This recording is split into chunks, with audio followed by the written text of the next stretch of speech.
নির্দিষ্ট শর্ত পূরণ সাপেক্ষে এখন পরীক্ষা ছাড়াই যুক্তরাষ্ট্রের নাগরিকত্ব পাওয়া সম্ভব। বিশেষ করে শারীরিক ও মানসিক সমস্যায় ভোগা অভিবাসীরা চিকিৎসকের রিপোর্ট জমা দিলে নাগরিকত্ব পরীক্ষার বাধ্যবাধকতা থেকে ছাড় বা ওয়েভার পেতে পারেন।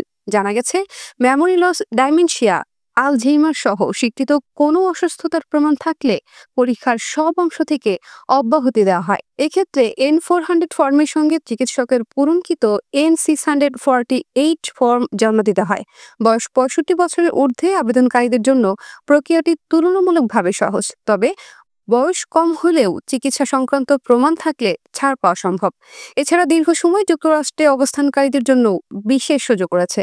দেশের টানা 20 বছর বসবাসকারী 50 বছরেরও বেশি অভিবাসী কিংবা 15 বছর বসবাসকারী 55 বছরেরও বেশি অভিবাসীরা চাইলে মাতৃভাষার মৌখিক পরীক্ষার মাধ্যমে নাগরিকত্বের যোগ্যতা অর্জন করতে পারেন। এক্ষেত্রে পড়া বা লেখা পরীক্ষার অংশ নিতে হয় না, তবে এর বাইরে সকলকে নির্দিষ্ট নিয়ম মেনেই নাগরিকত্ব পেতে হবে।